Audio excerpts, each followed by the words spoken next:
क्या आपने कभी सोचा है कि हम अपनी बुरी आदतों से क्यों नहीं छुटकारा पा सकते, चाहे हम लाख कोशिश करें?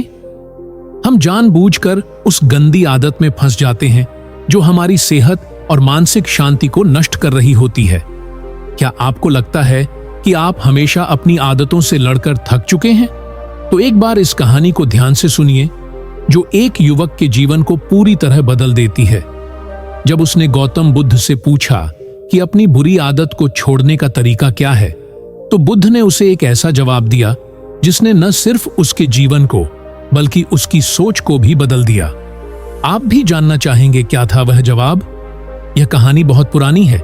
जब गौतम बुद्ध अपने शिष्यों के साथ एक बगीचे में ध्यान कर रहे थे, तभी एक युवा ब्राह्मण उनके पास आया। उसका चेहरा उतरा हुआ था और उसकी आंखों में निराशा साफ झलक रही थी। वह गंभीरता से बुद्ध के पास पहुंचा और बोला, भगवान, मैं एक बुरी आदत में जकड़ा हुआ हूं। मैं जानता हूं कि यह आदत मुझे नष्ट कर रही है, लेकिन हर बार जब भी मैं इसे छोड़ने की कोशिश करता हूं, मैं असफल हो जाता हूं। कृपया मुझे इस जाल से मुक्त होने का रास्ता दिखाइए। गौतम बुद्ध मुस्कुराए और बोले, तुम्हारे सवाल का उत्तर तुम्हारी समझ और जागरूकता में छिपा है। एक सवाल है, यदि कोई तुम्हें एक जलती हुई कोयले की अंगीठी पकड़ने के लिए कहे, तो क्या तुम उसे पकड़ लोगे?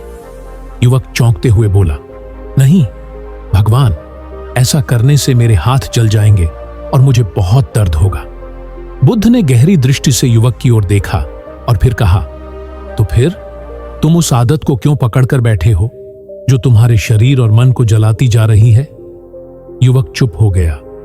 वह समझ गया था कि बुद्ध ने उसे उस जलती हुई अंगीठी के रूप में अपनी बुरी आदत को पकड़ने के बारे में बताया था। बुद्ध ने समझाया, अच्छी और बुरी आदतें तुम्हारी संगति और सोच से उत्पन्न होती हैं। जब तुम अपने विचारों पर नियंत्रण पाओगे, जब तुम अपनी संगति बदलोगे, तो बुरी आदतें खुद ही दूर हो जाएंगी। युवक ने और अधिक जानना चाहा और कहा, लेकिन भगवान, मेरा मन बहुत चंचल है। वह बार बार मुझे उसी बुरी आदत की ओर खींचता है। मुझे क्या करना चाहिए? गौतम बुद्ध ने शांत स्वर में कहा, मन को काबू में करने का सबसे सरल तरीका है धैर्य और जागरूकता। जब भी तुम्हारा मन उस गंदी आदत की ओर खींचे, तुरंत अपनी श्वास पर ध्यान केंद्रित करो। गहरी सांस लो और स्वयं से कहो, मैं इस आग को और नहीं पकड़ूंगा। मैं इस जलती हुई अंगीठी को छोड़ देता हूं। यह प्रक्रिया तुम्हारे मन को धीरे धीरे नियंत्रित करेगी और तुम्हारा आत्मविश्वास बढ़ेगा। बुद्ध ने आगे कहा, मन की चंचलता और बुरी आदतें तब तक हमें कष्ट देती हैं जब तक हम उन्हें अपने ऊपर हावी होने का मौका देते हैं। जब हम अपने भीतर की शक्ति को पहचानते हैं और जागरूकता से जीते हैं, तब हमें किसी भी बुरी आदत से छुटकारा मिल जाता है। युवक ने बुद्ध की बातें ध्यान से सुनी और उन्होंने पूरी निष्ठा से उनका पालन करना शुरू किया।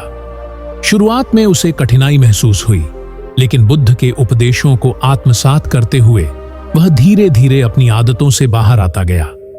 समय के साथ उसकी सोच में बदलाव आया और बुरी आदतें धीरे धीरे उसके जीवन से गायब हो गईं। कुछ महीनों बाद वह युवक बुद्ध के पास फिर से आया और बोला, भगवान, आपकी शिक्षाओं ने मेरी जिंदगी बदल दी। अब मैं पूरी तरह से उस गंदी आदत से मुक्त हो चुका हूं। आपका मार्गदर्शन मेरी राह को रोशन कर चुका है। बुद्ध ने शांतिपूर्वक मुस्कुराते हुए उत्तर दिया, तुमने जो कठिन परिश्रम किया है वह ही तुम्हारा सबसे बड़ा विजय है। याद रखो, हम अपनी आदतों को नियंत्रित कर सकते हैं अगर हम अपने भीतर की शक्ति और जागरूकता को पहचान लें। इस कहानी से हमें यह महत्वपूर्ण संदेश मिलता है कि कोई भी आदत, चाहे वह कितनी भी गंदी क्यों ना हो, हमारी सोच और संगति का परिणाम होती है। जब हम अपने विचारों पर नियंत्रण रखते हैं और जागरूकता से अपने जीवन को जीते हैं, तो हम किसी भी बुरी आदत से छुटकारा पा सकते हैं। इस कहानी से यह भी सीखते हैं कि कोई भी आदत हमसे अधिक ताकतवर नहीं होती। अगर हम अपनी इच्छा शक्ति और जागरूकता से उस आदत पर काबू पा सकते हैं, तो हम किसी भी बाधा को पार कर सकते हैं। अगर आपके जीवन में भी कोई ऐसी बुरी आदत है जो बार बार आपको कष्ट दे रही है, तो अब से उस पर ध्यान दीजिए। बुद्ध के इस उपदेश को अपनाइए और अपनी जिंदगी को नया दिशा दीजिए। अपनी आदतों पर काबू पाकर आप अपने जीवन को एक नई ऊंचाई तक ले जा सकते हैं। अगर यह गंदी आदत है तो तुरंत छोड़ दो, क्योंकि जीवन एक अनमोल अवसर है। इसे व्यर्थ मत करो।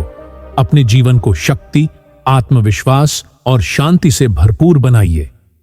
अगर वीडियो अच्छी लगी हो तो वीडियो को लाइक करें और चैनल को सब्सक्राइब करें।